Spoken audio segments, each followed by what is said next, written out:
Captain Jake Morrison had been stationed on Helios Gate, the largest intergalactic trade station, in the Perseus corridor for 6 long months. In that time, he'd learned to choke down his instinctive reactions, smooth over misunderstandings between species who barely considered each other sentient, and smile politely while being insulted in 6 different languages. He had not, however, learned to like Commander Zithix. The Vextoran female was tall and terrifyingly graceful, all sinew and sharp lines, her obsidian skin traced with faint blue bioluminescent patterns that shifted with her mood. Jake had seen those glowing lines flash in mockery more than once. From their very first meeting, she'd made it abundantly clear what she thought of him and of humanity in general. Beneath her, he remembered that first encounter like a thorn wedged under his skin. She hadn't even looked at him at first, just flicked her gaze across him, the way one might acknowledge an unexpected insect on the wall. A delicate curl of her lip, the smallest lift of her chin, and then a dismissive wave of her hand. "This is the human," she'd asked, not to him, but past him, toward the Vextoran aide who'd introduced them. Captain Jake Morrison, Diplomatic Liaison, United Terran Alliance, Jake had said, extending his hand in what he knew was a pointless gesture. Vextorans didn't shake hands. Zithix hadn't taken it. She'd barely glanced at it. "Functional," she'd said coolly. "That will suffice." From there, it had only gotten better. She ignored him in council meetings unless she needed a logistical calculation or a piece of human insight for her reports. When she did speak to him directly, it was with a tone that suggested she was indulging a clever pet. She referred to humans as soft-worlders, as if the fact they hadn't grown up on a high-gravity predatory death planet made them inherently weak. Jake tolerated it. That was his job. He was the human face in the room, the calm voice at the negotiating table. He swallowed the slights, answered questions, smoothed over friction between stubborn factions, and kept reminding himself that the Vextoran Empire recognizing humanity as a legitimate interstellar power was more important than his pride. Most days, that worked. Today was not one of those days. It started in one of the main transit corridors, where the ceiling arched high and transparent, giving a dizzying view of the curved hull and the swirling gas giant below. The corridor was busy with midday traffic, traders in layered silks, insectoid couriers skittering along the sidewalls, maintenance drones humming overhead. Jake was reviewing a datapad as he walked, doing his best not to crash into anything with too many legs. He heard Zithix before he saw her voice, low and amused, as she spoke to a cluster of junior Vextoran officers. "And he actually suggested we negotiate," she was saying, "as if we are not already in a position of strength." There was laughter. Jake kept walking, pretending not to hear, pretending it didn't matter. Then her shadow fell across his path. "Captain," Zithix purred. He looked up, forcing the automatic diplomatic smile onto his face. "Commander." "Always a pleasure." She stepped closer, too close for comfort, towering over him by at least a full head. He could see the faint texture of the scaled pattern along her jaw, the way her pupils narrowed into vertical slits in the bright corridor lights. Without warning, she extended a hand and poked his shoulder. Not hard, more like testing the firmness of fruit at a market stall. Jake rocked back half a step, caught himself, and straightened. "Can I help you with something, Commander?" Her lips stretched into something that might have been a smile, if it hadn't been so openly contemptuous. "Did the little creature flinch?" she asked loudly, glancing over her shoulder at the watching officers. "I am curious. Does it startle easily?" There were chuckles. Some of the nearby aliens paused to watch. The station was never short on entertainment, and seeing a human being toyed with by a Victorian commander was apparently high on the list. Jake felt his jaw tighten. He kept his voice level. "I'm on my way to a briefing. If you'll excuse me." He stepped to the side. Zithix flowed smoothly in front of him again, blocking his path with infuriating ease. The glowing lines along her neck brightened. She was enjoying this. Another poke, this time a little harder, right beneath his collarbone. The impact wasn't painful, but it was deliberate, claiming space, testing his response time like a scientist poking a specimen. Interesting, she mused. Minimal reaction. Perhaps they are more resilient than they look. He heard someone snicker behind him. Out of the corner of his eye, he caught the gleam of Ambassador Karash's metallic scales, the draconic envoy, leaning against the bulkhead, watching with unreadable golden eyes. "Commander," Jake said, struggling to keep his tone neutral, "I would appreciate it if you didn't touch me." Her eyebrows arched. "Appreciate," she echoed, tasting the word like something sour. "You make requests, little human. That implies you believe you are owed consideration." Zithix raised her hand again, slow enough that everyone could see it. The corridor quieted by degrees, conversation draining away as curiosity thickened the air. Her fingers, long and slender, tipped in razor-sharp, curved nails, reached toward his face. She aimed for his cheek, as if he were an animal she intended to prod, to see if it snarled or whimpered. "Tell me," she said in a mockingly gentle tone, "does your species feel pain the way we do?" Her pupils were wide now, her bioluminescent markings pulsing in an eager rhythm. "I have always wondered." That was the moment something inside Jake snapped. Maybe it was the accumulated months of being dismissed and talked over. Maybe it was the image of every human diplomat who had ever smiled through a slight to keep the peace. Or maybe it was just that he was tired of pretending humans were harmless. Her finger never reached his face. His hand shot up with a speed that surprised even him, closing around her wrist in a grip that was firm, unyielding. Zithex's eyes widened by a fraction, more in surprise than fear.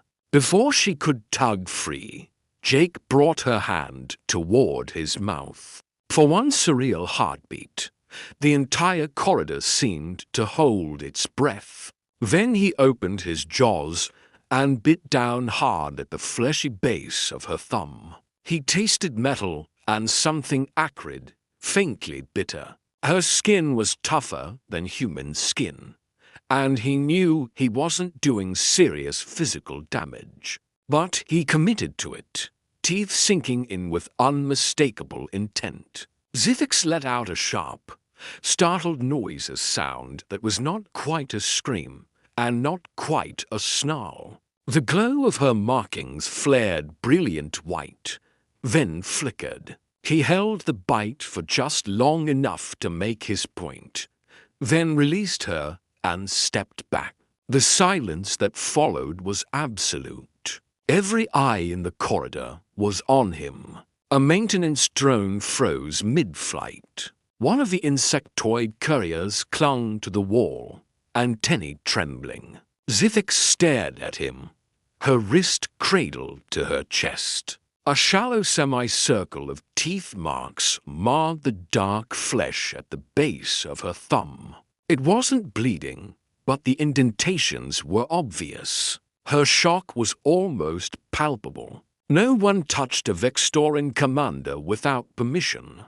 No soft worlder challenged them physically. Certainly no human. Jake forced his breathing under control, schooling his face into something calm and almost bored. Even though adrenaline surged through him like fire, his eyes went flat and cold, his voice dropping into a register that didn't fit the mild diplomat everyone thought they knew. That, he said quietly, letting the words carry in the hush, is what we do.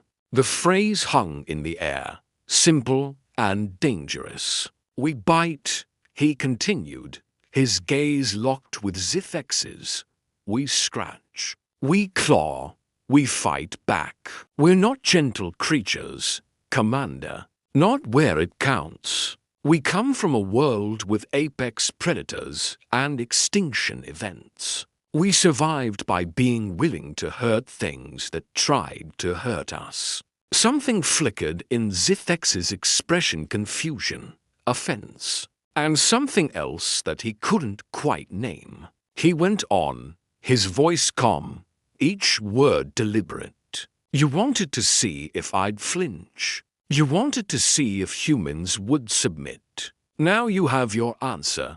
For a long moment, no one moved. Then a sound broke the silence, a low, rumbling noise that rolled down the corridor like distant thunder. Ambassador Karish was laughing. The dragon-like alien's shoulders shook with contained mirth, metallic scales catching the corridor light with each movement. His long, ridged tail curled lazily around his feet as he grinned, showing rows of sharp, interlocking teeth that suddenly made Jake's feel very small in comparison. The human bit her, Karish said, delighted, turning to his smaller companion.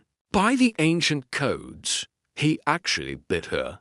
There was a stunned pause, and then whispers erupted, cascading down the corridor in a dozen languages. He bit a Vextoran commander, with his teeth like a feral thing. Is this a mating ritual? A dominance display? Humans bite. Did you hear? Like the old predators of Vex Prime, security arrived a multi-species pair in neutral black, armor halfway through the speculation. They took in the scene, Zithix with her marked wrist, Jake standing very still. The fascinated crowd, and hesitated. No one quite knew what rule covered human diplomat bites Vextoran officer. By the time anyone thought to file an official complaint, the narrative had already gotten away from them. News on a station like Helios Gate traveled faster than any comm relay. Within hours, what had begun as an ill-advised reaction had transformed into something else entirely. Not an assault, a challenge. In Vextoran culture, physical assertion wasn't just tolerated. It was a primary language of respect. Dominance was established, tested, and reordered through controlled aggression. Zithex's pokes had not been idle cruelty by their standards. They had been the beginning of a dominance test. She pushed, seeing if he would break, bend, or stand his ground. Jake, without understanding the nuances, had answered in kind by escalating beyond where she'd expected a soft worlder to go. He hadn't cried out. He hadn't fled. He hadn't threatened to report her to the station council. He had bitten a predator, and he hadn't backed down afterwards. By Vextorin standards, that counted. That evening, a message pinged on Jake's personal terminal, a formal request. Commander Zithix of the Vextorin Imperial Fleet requested a private audience with him. In one of the smaller conference rooms overlooking the docking bays, he stared at the notification for a long moment, then sighed. Retaliation? Formal charges? A demand for apology? All of the above? He went anyway. Running wasn't an option. The meeting room was quiet when he entered. The far wall a transparent curve of plasteel overlooking the endless ballet of ships docking and departing. Zithix stood with her back to him at first, hands clasped behind her, posture rigid. "Commander," he said cautiously. She turned. Her expression was different this time, less scorn, more measured curiosity. The glowing lines along her neck and jaw were a dim, steady blue rather than the sharp, pulsing white of outrage. "Captain Morrison," she said. No diminutive, no contempt. That alone made him blink. "You requested to see me," he said. "If this is about earlier, It is," she interrupted, but her tone was not sharp. "Sit," he debated, bristling at the order, then decided not to pick that particular fight and took a seat at the table. Zithix remained standing, circling him in a slow, assessing orbit. "Your species fights," she said finally. "It wasn't a question." "We survive," Jake corrected. "Sometimes that looks like fighting back. Sometimes it looks like pretending not to. HM. Her gaze dropped briefly to her wrist. She extended her arm, rotating it so he could see the faint arc of teeth marks. "You did this without hesitation." He winced. "If you expect an apology, I expect an explanation," she cut in. "You chose to respond physically to a test of dominance. That is not what I anticipated from a human diplomat." There was the slightest emphasis on the last word, as if she were re-evaluating it. Jake met her eyes. "You backed me into a corner in a public corridor," he said. "You touched me after I asked you not to. Where I'm from, that crosses a line. Where I'm from, if someone insists on treating you like prey, sooner or later you have to remind them that you have teeth." Her pupils narrowed thoughtfully. She resumed her slow pacing, studying him like he was a puzzle that had suddenly grown more interesting. "In my culture," she said, "I test subordinates to determine their place in the hierarchy. I had assumed your species lacked the necessary instincts to respond appropriately. I see now I misjudged you. That's one way to put it," Jake muttered. She stopped behind his chair. He could feel her presence like static. "You understand that, by Vextorin custom, your response has redefined our interaction."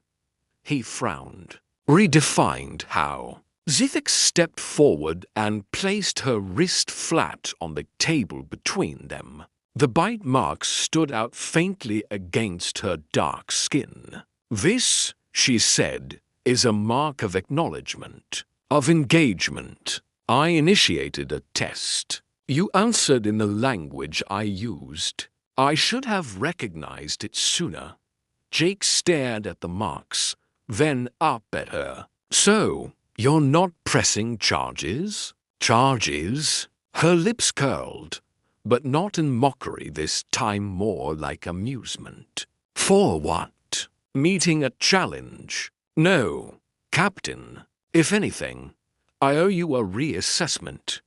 "I'll try not to faint from relief," he said dryly. A glimmer of something almost like humor flickered in her eyes. "Humans are not as primitive as I believed," she admitted. A creature willing to use its teeth against a superior being is either very brave or very foolish, or very tired of being pushed around, Jake said. Yes, she murmured. That too. I am still determining which you are.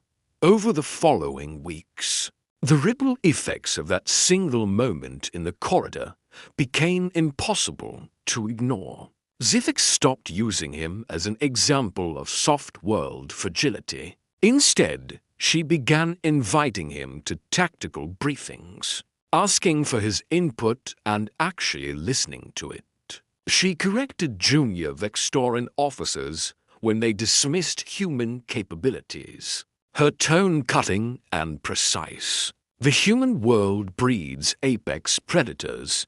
Jake overheard her tell a skeptical subordinate one day. They simply wear their claws on the inside. Word spread beyond the Vextorans. Other species, always wary of projecting weakness, started giving humans just a little more space. A little more caution. The incident became a story embellished, exaggerated, retold. The human who bit the Vextoran commander, the soft-worlder who reminded a predator that he was one too. Jake couldn't help thinking, sometimes, about the line he'd crossed that day, about all the lectures in diplomatic academies that cautioned against physical escalation. But he also remembered the look in Zifex's eyes when his teeth closed around her skin. Not just shock, but recognition. The way her posture shifted afterwards, the way the dynamic between them changed. He'd learned something valuable on that station, suspended between a gas giant and 100 clashing cultures. Some predators didn't understand apologies. They didn't understand polite requests or carefully worded diplomatic protests. Sometimes, the only language they truly respected was the willingness to bite back.